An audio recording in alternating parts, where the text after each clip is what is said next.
Good evening, everyone. My name is Kurt Witcher. I'm manager of the Genealogy Center here at the Allen County Public Library in Fort Wayne, Indiana. And I'm so pleased that you're joining us this evening. If you're in the northern half of the state of Indiana, maybe if you're in all of Indiana, we have some interesting weather coming in, but there's interesting weather across the country. It's always awesome when we can take a break from the realities of life, realities of our everyday life, and delve back into the stories of our ancestors and delve into discussions about how we can find those stories and document those stories and really enjoy those stories. So thank you so much for joining us this evening.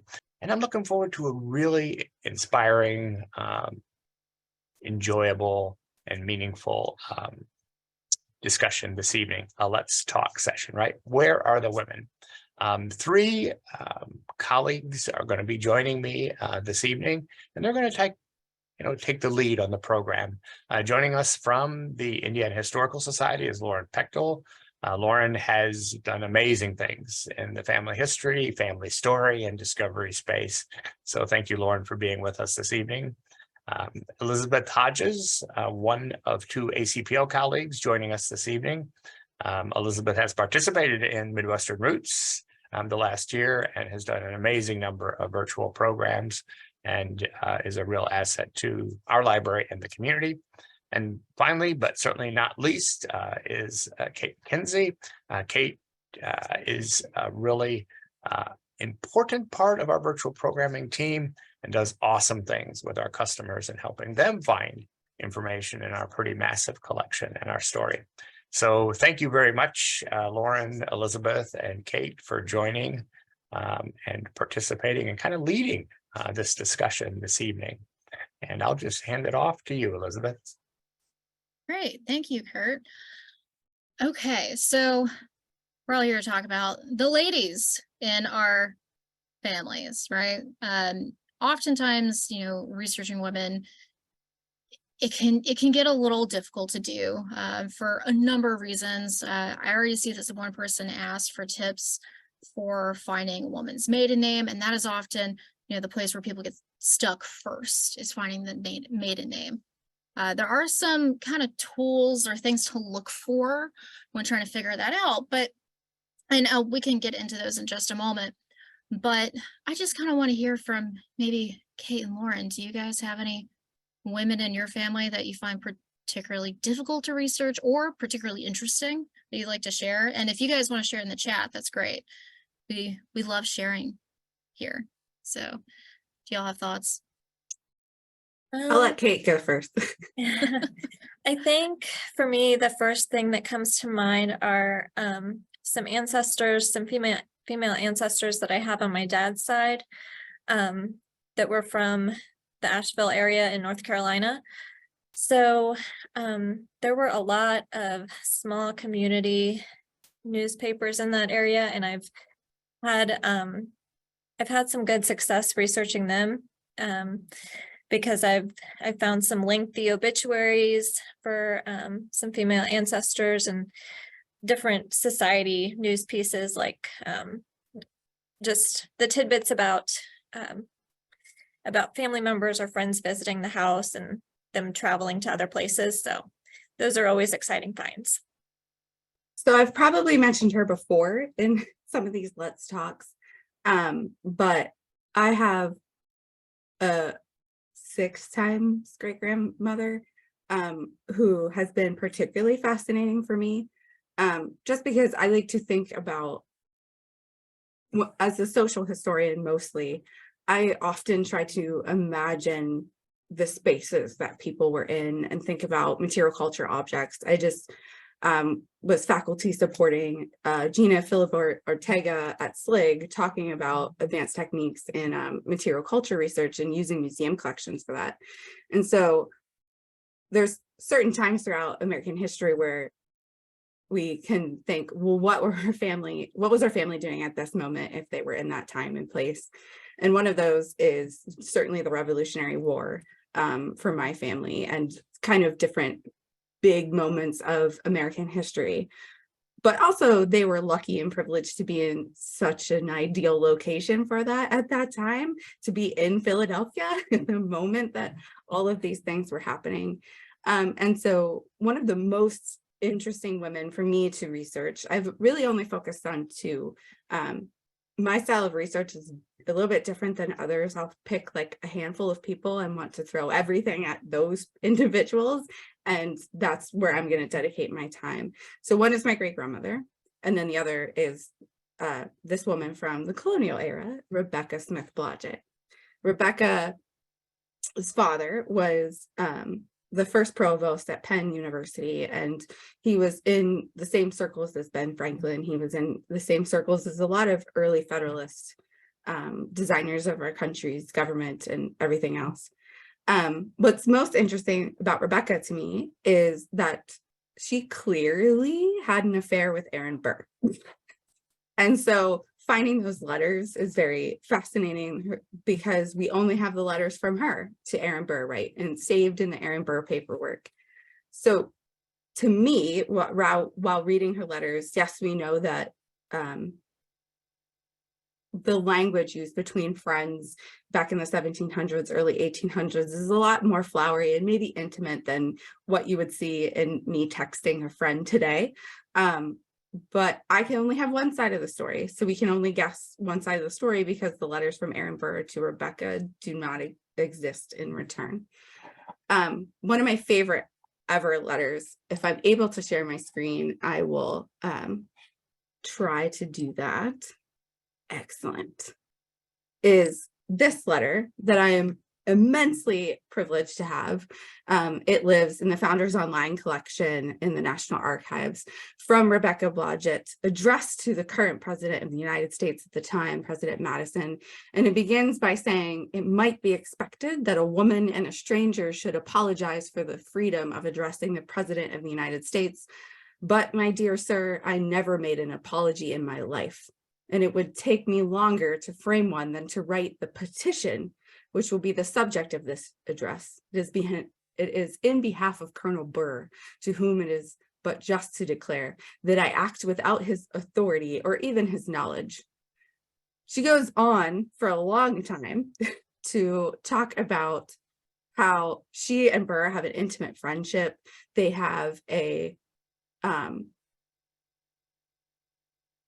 talks about where they met and that her husband is jealous of their intimate friendship, that she harbored him while he was on the run from the Jefferson administration, and that her intimate relationship and her husband's jealousy of that is what ended their marriage, essentially. They lived separate lives, her and her husband. She stayed in Philadelphia, moved into Lancaster, Pennsylvania. He moved on down to DC.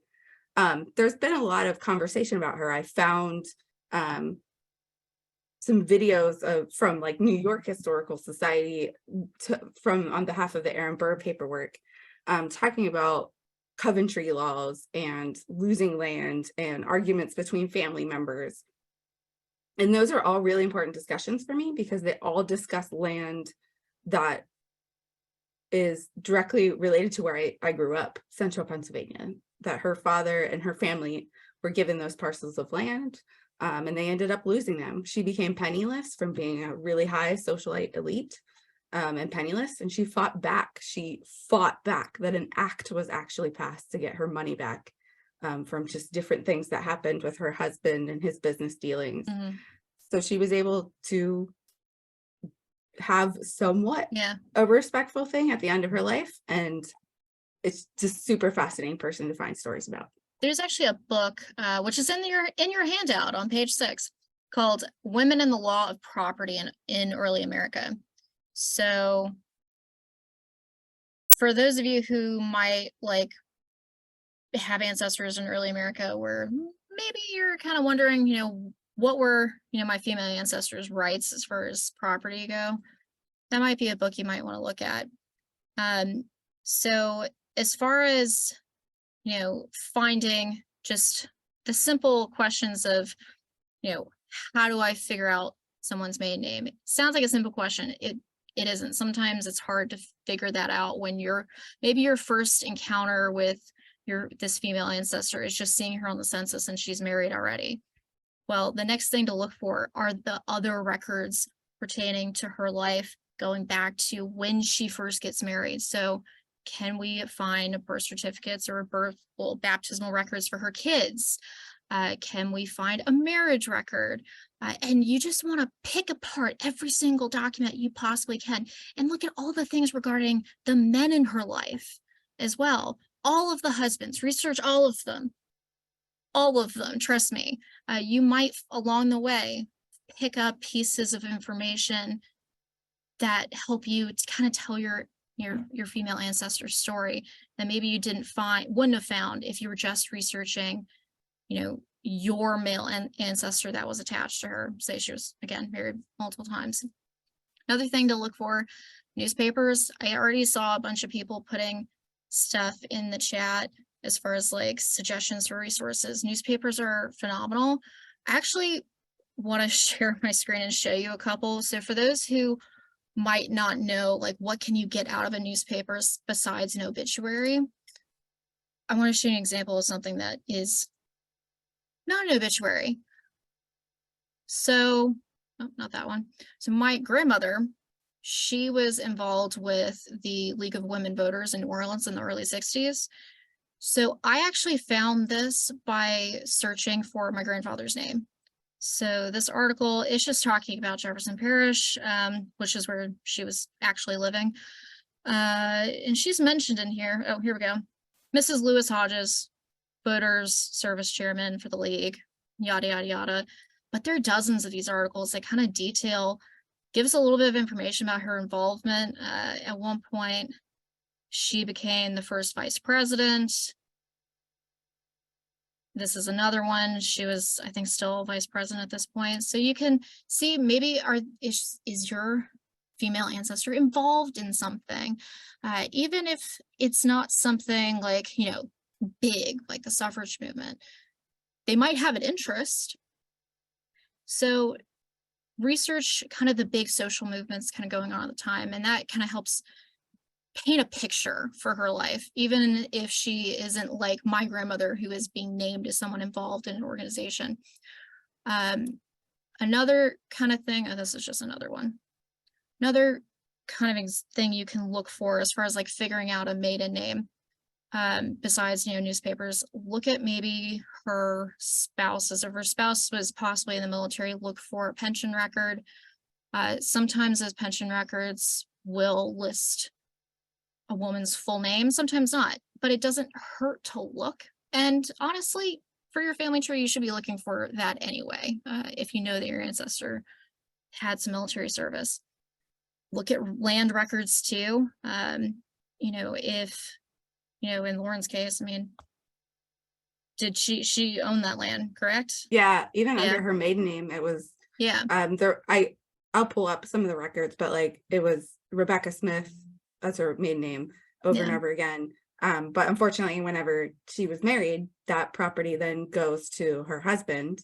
And unfortunately, her husband was not so great with businesses and finance. So whenever he went under and owed people money, she lost all the property that was hers. Right. Another thing to kind of look for, if you're like still kind of having a hard time, look at what the naming conventions are for that particular population. So for example, Irish naming conventions are actually pretty concrete, which is kind of a good thing to bring up so close to St. Patrick's Day. I can actually show you what that looks like.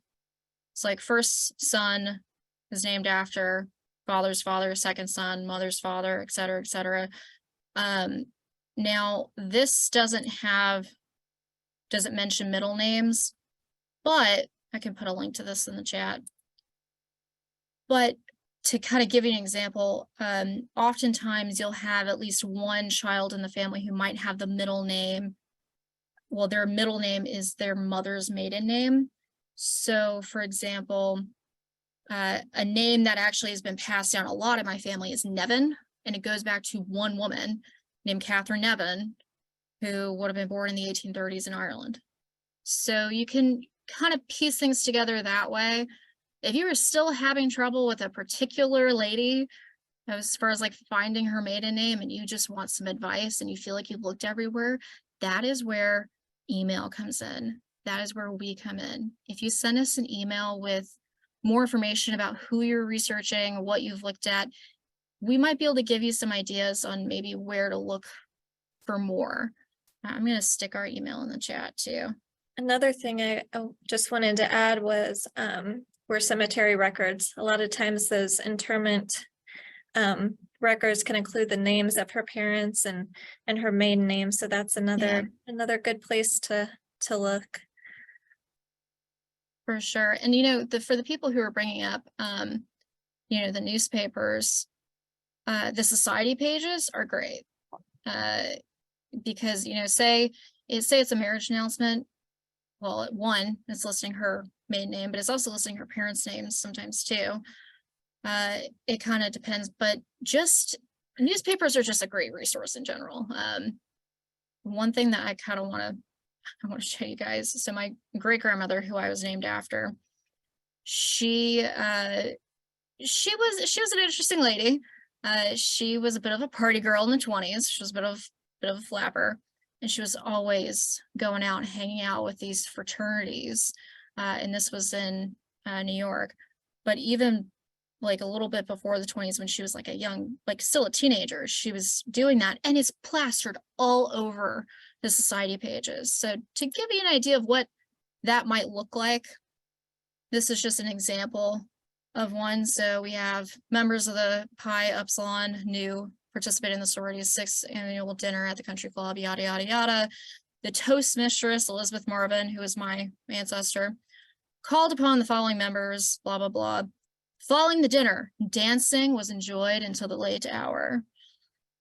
So our ancestors, whether they are male or female, they were human. They had parties, they had grudges.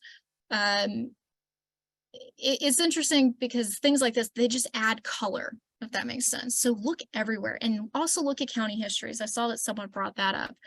If your ancestors are people who might have like settled in an area, look at a county history like a little bit later and see if it talks about early settlers. It'll talk about families that'll move places in groups, especially in the Midwest. So that's another awesome resource to check out. Jumping off of the newspapers, even stuff that seems kind of insignificant, like so-and-so has the flu, or like I found an article about this from, I think, 1909, and it was a 4th great grandmother, and they had a little fender bender car crash, and she was with one of her daughters, and they were on their way to visit another daughter. So even just little things like that, again, like you said, can help color their lives and give you other names and of people to research. So yeah. Also, if you have an ancestor that maybe would have worked like in an industry, like maybe worked in the garment industry, maybe worked at a shoe factory or something, research that. See, okay, one, what were the conditions like? 2, were they unionizing at that time? Was your ancestor possibly out there striking when the factory would go on strike? But then kind of an added layer to that, when a factory is on strike, how might that affect her family? If you're a teenage girl working in the garment industry in New York, you're a big part of your family's income. So what might that mean at home, right? So these are things that you might not necessarily be able to answer in concrete terms, right? But it adds context to kind of what's going on. I would also think, like, during times of war, you might have not found anywhere where it said where any of your female family went to work. But even if you don't concretely know that based on that person, if you're able to do some research of the vocations that a lot of women were assisting in times of war where the draft was enacted, to kind of just look at that. And if they, particularly if they had like any like business paperwork anywhere that might even mention them that you never thought about, that could be an interesting avenue to, but even if you can't find that, maybe they only had to go for a few months, or maybe they didn't at all. But in the meantime, you've just learned something significant about their friends or family members or neighbors or whoever else that they're connected to in the community, that they went and did that work that they weren't doing prior. Yeah, another thing that I thought about were community cookbooks for different organizations, different women's organizations or churches.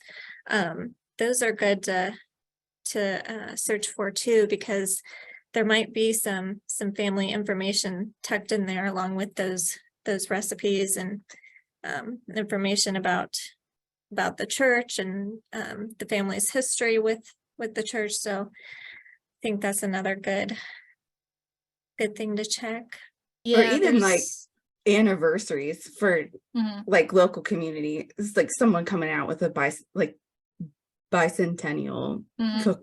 cookbook of the county's founding, or centennial of the county's founding. Or sometimes you'll see in those cookbooks that it's like basically the exact same recipe with one tiny ingredient change. That's pretty normal, but they couldn't, whoever compiled and put that recipe together, they couldn't make a decision between one woman or the other, because that would, cause a rift. So he just put both recipes right on in there. Someone brought up in the chat, and this is a really good point. I'm glad she brought it up, to check in like baptismal records, check the sponsors of the children, and also the true for marriage records. If it lists witnesses, research the witnesses, research the sponsors, because oftentimes they are family on some side of the family, unless we're talking about people who have moved somewhere where they are completely alone and there's no other family like around them and it's maybe a neighbor. But the odds of that happening, like, research those people anyway. I often wonder that with women who never got married. So rather than just seeing spinster in the census record, which every time I see that, Yeah. I get a good chuckle, because but depending on the time period you're talking about, where might independent single women be working? Because they, unless they're living with a family member whose spouse can support them, or they're living with a brother, or they're living with a sister and her husband can support them, are there like some secretarial or nursing positions, or like they're the teacher of the one room schoolroom, or whatever, that might be a sibling to the person that you're researching, or an aunt or anything, but kind of where are those positions, nurses, whatever. Right. Well, and so if you're somebody who's Irish American, and your Irish immigrants immigrated in the famine era, and then, really the decades after the famine, right? So I'm talking, 50s, 1850s, 60s, 70s, through 1921, right? We'll end it in 1921. Statistically, the majority of those Irish immigrants coming into the United States were unmarried females between ages, like, I think it's 14 and like 23, and they're traveling alone. They made up about 51 to 52% of the demographic of Irish people coming over. And, for their generation, compared to Irish people from before the famine, they were getting married a lot older, and they were not getting married as often. And a lot of that had to do with kind of the political climate of Ireland. It had to do with the rights of tenants. Basically, we can't get into this, it's too long to talk about, but basically, most people, they don't own their land, right? But what you are leaving to your children is a right to occupancy. And in the past, like pre-famine, you would divide it evenly among all of your children, regardless if they are male or female. After that, it became oldest son. So that meant that you had all of these young men who had nothing. They had no prospects, so they weren't marrying either. So that's why marriage rates went way down, and the average age for marriage in Ireland went higher than anywhere else in Europe in that time frame. So you had a couple of options. You stay in the home of your family as a spinster, living with your older brother. until you die. So you're basically becoming like a financial burden. Dowry, and also they still had dowry laws, and the dowries were kind of expensive. Otherwise, your family just shipped you off somewhere else, to the United States, Canada, Australia. It was often cheaper to send your daughter away than to have her get married. And that way she could get a job, you know, be a domestic servant, maybe work at a school, and send money back. And the girls were often a little bit more responsible about actually sending the money back to their families in Ireland. So, not to like talk to you guys about Ireland, that's not why you're here today, but I say that because I know a lot about Irish women, because that was like my first master's and whatnot. But yeah, so knowing all that historical context, that can help you find people. It can inform on how you look at the records. And really what you need to do, as I said, you need to pick apart every single little piece of information from that record, and then stop looking at it for a little while, do other things, and then go back and look at it again. See if you miss something, because sometimes you do. I do. I don't know about you guys, but I miss stuff all the time. But I'm human. Yeah, and I think thinking about immigrant ancestors, and I think the other thing that might be helpful is obtaining their naturalization, because sometimes it'll have information in there about different societies or organizations that they were part of too. So like I obtained a naturalization for my second great grandmother, and it said that she was in the Ukrainian National Society. So that's something that didn't pop up in the newspapers, so I wouldn't have known that she was associated with that without that naturalization. So that can be helpful, and looking for them in the passenger list too. Sometimes they would travel, even if they were coming over married, they would travel under their maiden name. So that's another thing to another way to search for them. There's one particular woman in my family tree that she's kind of becoming like a white whale to research. And some of that has to do with the context of her life and kind of what was going on when certain things happened. And also she wasn't entirely truthful. For every census year, she gets a little bit younger, kind of like the curious case of Benjamin Button. But this is someone who basically, my great-great-grandmother, she was not, we don't believe, at least legally married to my great-great-grandfather, because she was Catholic and he was Protestant, and this was the 1880s in Ireland. She had 2 children with him, a daughter, Sophie, and my great-grandfather. Well, her significant other, Robert Hodges, I guess got tired of all of it. I don't know the context of this, but he left, moved to England, married another woman, had a whole other family. He claimed on his marriage record that he had never been married before, that he was a bachelor. So I guess maybe he hadn't been married, but we haven't found any evidence to say that they legally were ever married, and they might not have been married. So that might be true. Now, what we have left is this woman, Joanna Carroll, with these 2 kids, and she's an unmarried woman with children in Ireland, and it's the late 1880s. So my great-grandfather was born in 1887. That is not a fun place to be. There would have been a lot of social stigma. Her family could have disowned her. It would have been kind of ugly for her. So she placed the kids into an industrial school in Dublin. The industrial schools were horrific. They are a part of a very long, shameful history in Ireland. The abuse that happened in them was, I can't even talk about it, it's so terrible. Not right now. So she left them there. She moved to New Orleans. She marries another man. Now she claims that she had never been married either, which is fine. So basically what she did was she sent money back to have her daughter brought over, but she left my great-grandfather there. Now, we can't even figure out, we know her parents' names, but we cannot find proof of her birth. We can't find all this stuff. And we think it's because that there is some misinformation in the records. So while I say pick apart the records for all their worth, also keep in mind, they might not be entirely truthful, right? Either intentionally or maybe some mistakes happen along the way. I do see a very long question in the Q&A that looks really good that I want to get to. Do you guys have anything to add before we get to Debbie's wonderful question? Okay. So Debbie says that she first found her great-grandmother on the 1900 census.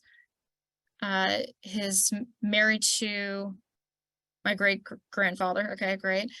I have the 1910, 20, 30 census. Wait. Sorry, the text is kind of small. Okay. So she passed, so her great-grandmother passed away in 1939. She has her death certificate and 2 of her sons' death certificates. Her date of birth and place are not ever the same on any document. I know the feeling, Debbie. I have her last name as Meredith on the death certificates, but I have not been able to find out any information about where she was actually born or what year it was. I cannot find on any of her parents or siblings information. Not able to find a marriage certificate for her and my great-grandfather either. I'm at a loss on either where to look.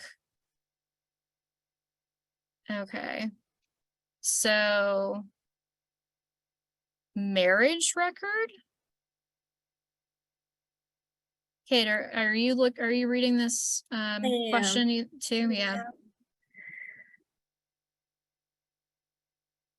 My first thought would be to try to obtain a cemetery record, if you haven't done so already, to see if there might be some hidden information there about her maiden name. Yeah.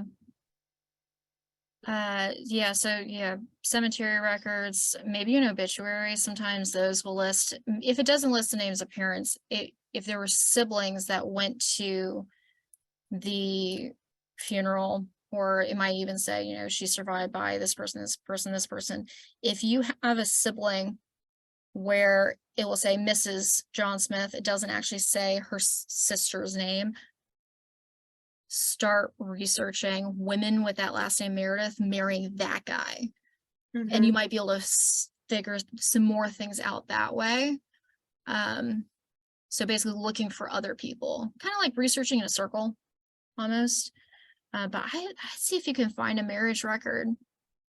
So that would be dig more into those oldest children as well. Figure out for sure where they're born, at least maybe try to figure out maybe a county at minimum where they're from, where their children are born.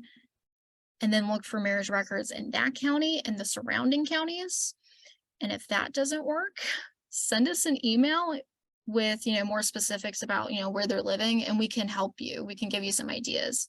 Yeah, especially if they're living in rural areas. Yeah. So I grew up in central Pennsylvania and worked at a place where we had a lot of the early marriage applications. And because of where I'm from, you have mountains and valleys. And so a lot of times people applied for a marriage certificate not in the county they lived in, because it was easier to get to a different county than it was to get to the county seat that they actually resided in. So I'm not sure how thoroughly you've looked, or if the online databases are just not great with transcribing whatever names or whatever. But if you think that she might be from a certain area, to just contact a librarian in that area with that question and just say that exact same question you just asked us. If you've already done that, then you might need to go broader and broader. It's like, yeah, if you're having trouble, just go broader. One thing, I'm going to share my screen really quick. Okay. Couple things for those who maybe are not as familiar with using Family Search. The Research Wiki great resource. It's like Wikipedia for genealogy. It will have pages on literally any topic you can imagine. In fact, I think I have a couple links to different research wiki pages in the handout, but there should be a page for every county. I don't know what county Debbie's people were living in that 1910 census, but you can look and see maybe what records might have survived, maybe see if there was a courthouse fire. Maybe that's why you're not finding a marriage record. The other thing I want to point out is the catalog. So say we were researching, okay, I was actually helping someone with this today. I can't spell apparently. Say you were looking for Christian County, Illinois. So the family search catalog, now while you could press search and search records, you're not actually searching everything because they have a lot of digitized microfilm that is just not searchable. So what we do is we go into the family search catalog because we want to see what microfilm exists for a county. So you put in the county. I like to filter the availability to online because otherwise I'll see things that are in Salt Lake City and that doesn't help me. And then you press search. So these are record categories. I would maybe like click on this and see what is there, right? See, what marriage records are there. And then if you're still not finding it, look in all the counties around it. So for example, I actually had a consultation with someone today who is having a really interesting, complicated female issue with a female ancestor where she was married to one man and then she might have been married to his two of his brothers as well, and then married another man. It's just a whole thing. But when she married the person who this person's ancestor was, they actually got married in another state. So keep in mind that sometimes okay, maybe you can't get married in your county for whatever reason, right? Maybe you want to be married in a particular religious fashion. You might have to go elsewhere, but also maybe you're eloping. Maybe you just want to get married out of town. There can be other reasons for it. And if where they're living is close to a state line, look in the counties on the other side of the state line. So that's what I would do. Okay, I see we got another couple questions popping up in the Q&A. Yeah, so put your questions in the Q&A. I know you have questions. We want to see them. We want to answer your questions. So, okay, I have found women's info and obits in Western Christian Advocate for Methodists, recently discovered Religious Telescope for United Brethren members.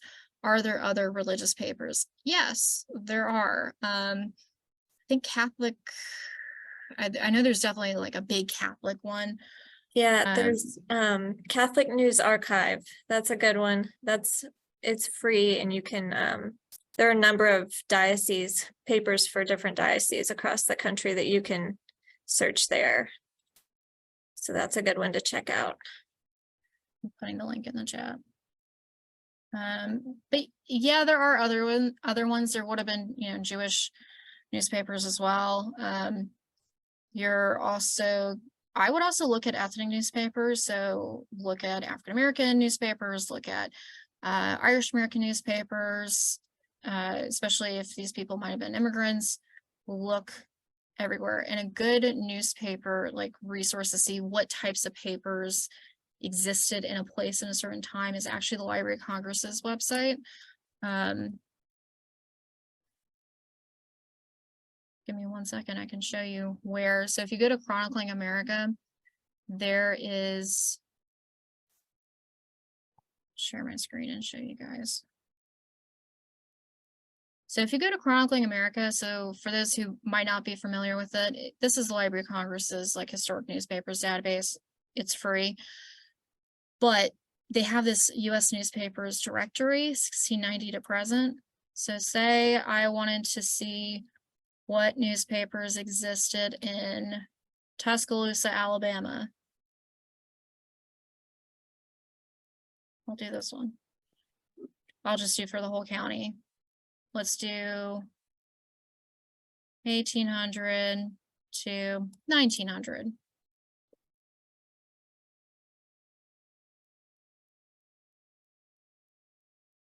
So you get this list of newspapers, and this can kind of give you an idea of like, oh, this will have the date range that you need, this one don't, but doesn't. So you can kind of see, you can look at like this one, for example, and there's always a button that says libraries that have it. There's another aspect of this. Let me go back. At the bottom here, ethnicity press.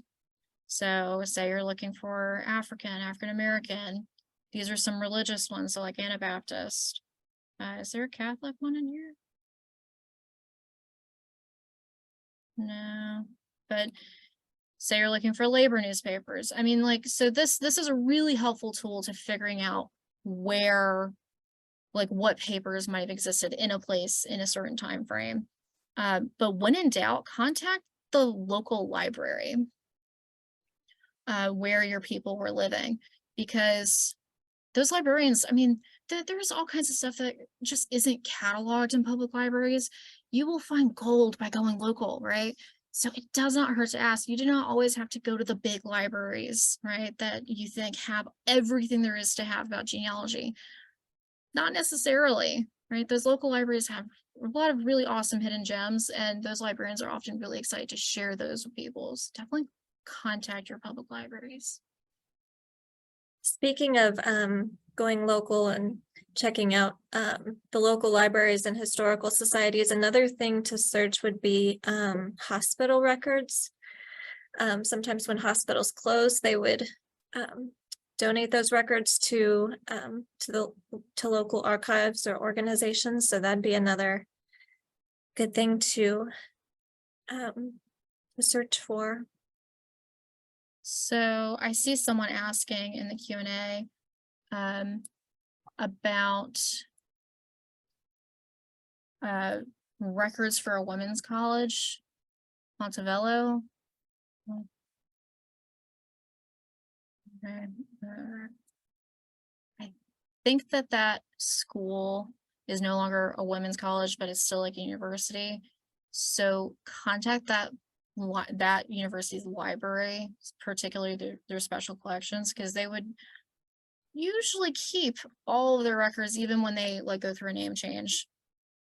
In instances where they don't, it's a little unusual, but sometimes things just get lost. But still contact their library, particularly the special collection, their archive, see what they have. Yeah. But Google is always your friend. Because I just Googled that to see if it was still a university.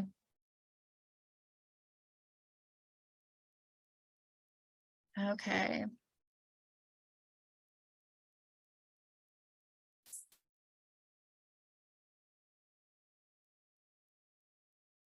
I'm just taking a look at the chat. See what you guys have been talking about. So Kate, Lauren, do y'all have anything you want to add or share? One thing I was thinking about with like with letters and diaries, those are great sources, and I think it's really interesting to kind of dissect the language that they use, because there are different names that pop up, and those are helpful. But even just looking at the language, like I have some letters from my second great grandmother to her mother, and she used very casual language, and on each letter she wrote mama.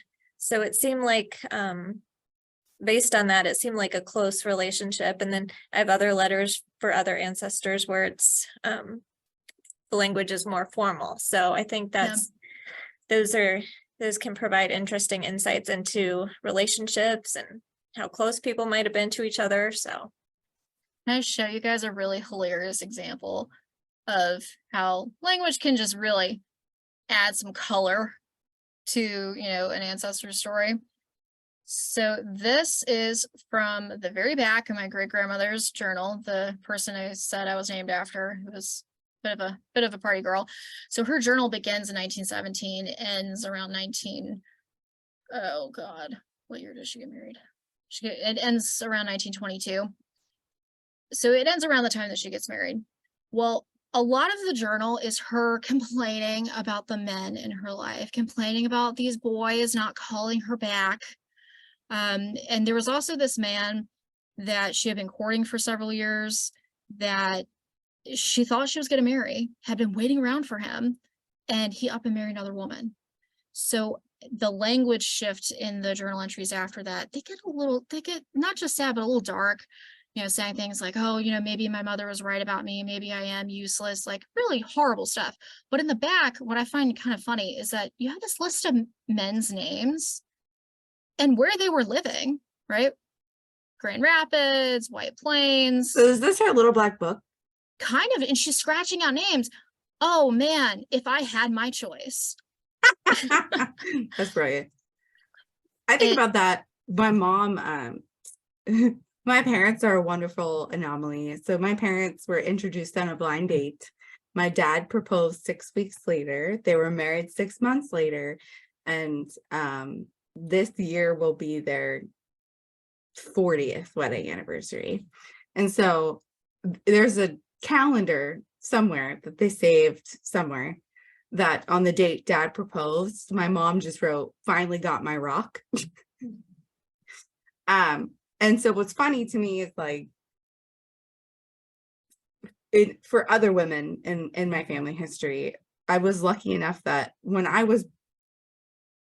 my great-grandmother lived to be 99 years old. And so she wrote in her early 90s journals for my sister and I about her life and just different stories and such. And she made this comment that in the 20s, she said something to her husband, like, I'm going to go out and get a bob haircut, the flapper haircut. Yeah. What would you think if I did that? And he said, I don't care what you do, but if you come home looking like that, I'm not going to sleep with you.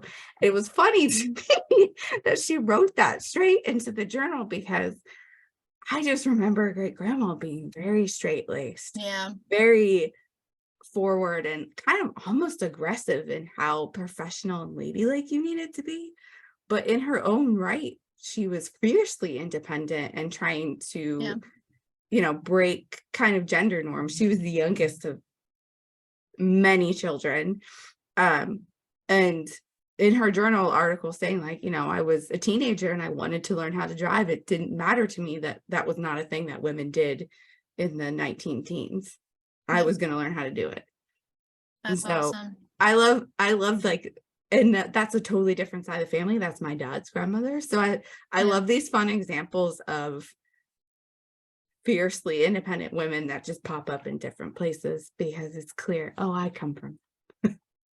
Well, I mean, I think a lot of people, when they're thinking about like the suffrage movement, for example, and thinking about,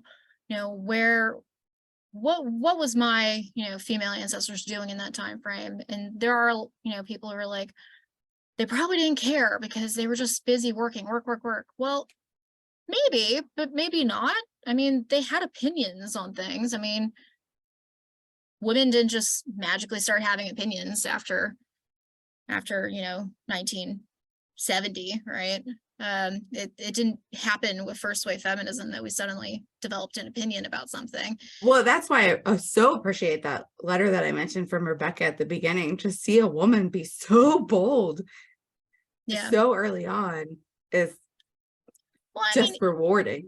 Even if they're not, out there marching, they might be having conversations about it, maybe within their own home, maybe within, their social circles, maybe women they work with. Right. And also keeping in mind, maybe they didn't, like, as far as suffrage goes, maybe they didn't approve. There were anti-suffrage women out there that we kind of forget about or choose to forget about. So it's a complicated thing. I know that, like, for example, like one of the arguments against giving women suffrage was that it would give Irish Catholic women the right to vote, which would mean that the Pope would become president. That was a legitimate argument I saw in a newspaper several years ago. Like, so I think that's it's kind of like a lot of recent today's conversation of, well, a woman can't lead that because she'd be too emotional or too sensitive Yeah. about that. But clearly we need more of that. Yeah. So I see a question here asked saying that their great aunt was a patient in a Georgia asylum in Milledgeville, Georgia. I'm wondering how I can get her records. So that depends. That's Um, that's rough. Yeah, that It can it be rough. kind of depends on the state and also depending on the time frame. So for example, you can get some asylum records in Louisiana, just for my frame of reference. You can get like some of like Charity Hospital's records on family search for a certain time period, which Charity Hospital was also served as an asylum. But the state mental hospital. So I had my great grandfather's sister died there. She had epilepsy. Those records, regardless of the time period, those all live with the Louisiana State Department of Health. So it kind of depends. And also, it also depends on the year too, as far as HIPAA goes. You might be able to request them. I see that my colleague Sarah just typed something. Yeah, probably Georgia State Archives Library. Yeah. So look into that. If you have more information you'd like to email us, we can give you some more ideas of specifically where to look. So it looks like it was a state asylum. Okay, yeah. Contact the Georgia State Archives and I would go from there and see what's what. Yeah, I know that in Indiana, we have the Indiana Medical History Museum, which is attached to the Indiana State Hospital that had a large asylum presence. And a lot of those papers are with our state archives. So if it's a state institution, yeah, but I remember having Sarah would talk about, the director there would talk to us about all the different records hurdles in requesting, but never hurts to just ask, and people might refer you on to someone else who's the right person to ask, who has that paperwork or what you need to do. So the person who had asked that question said that she was thinking that she was there for serious postpartum depression, which is not uncommon. And honestly, depending on the time period, sometimes if you had a woman who maybe just was depressed but needed someone to talk to, I don't know, her family, sometimes the men in her life, like her husband, her father, whoever, they might not necessarily want to deal with that, and they would just ship her off or say she was just having too many opinions. They would send her to an asylum. Well, I think about that today. I've recently had a couple of friends who shared their postpartum depression experiences with me, and the support networks of today are not of being a lot better about crossing gender stereotypes, and support networks are not even, they're still not enough. So even if your parents are close, that they could help care for the child while you're trying to recover and deal with the therapies you need, or your spouse, your husband is able to step in and help with those, that whenever they get home from work or whatever, that's even a problem today, and it's 2023. I can't imagine that. Well, and she was just saying this was the 30s. So, I mean, there was even today, as you said, there's a lot of stigma on dealing with things like depression or other, mental illnesses. But back then you were blamed for it, especially for women's hysteria. Women, what fell under that. Yeah, postpartum depression. Oh, it's your fault that you can't just figure this out. You should love the baby. They're yours. They didn't talk about it. Yeah. Someone, bringing up in the chat, hysteria. Yeah, for sure. I mean, I saw a register for Charity Hospital for their insane asylum ward. It was in a men's book where it said that this German woman had been admitted, and the cause was not mania or anything like that. It was disappointments. And I'm just like, I kind of feel you. But she was there for 10 years before she got out. I'm surprised that she got out at all and that she didn't die there. Well, and early years. I mean, this could be someone's brought in for hysteria that could literally be a brain tumor or Yeah, this was right before a the Civil War. parasite, or Yeah. you know, like there's so many different Yeah. physiological medical diagnoses that is not even a psychological Oh, real yeah. diagnoses or illness. Yeah. Well, I had mentioned my great grandfather's sister. She died in the 1940s in the state mental asylum, and she had epilepsy. And I know that for sure because I did get her death certificate, because there was a little bit of question in my family, like, did she really have epilepsy? But no, she did. And that was a condition that in the 40s, they didn't have medication to treat it properly. And from what my sister, who was a nurse, has said to me, is that if you're not treating the condition, it becomes degenerative and you get to the point where you can't control it. So that's why they would institutionalize these people, but that would have been a horrible place to be. So I feel really bad for her thinking about that. So we are running low on time. Okay, so I don't see any more questions. Just kind of as a final reminder, if you have questions, if you would like a copy of the chat, send us an email. Our email is genealogy@acpl.info, which I just stuck that in the chat. I'm also going to stick the handout in the chat as well.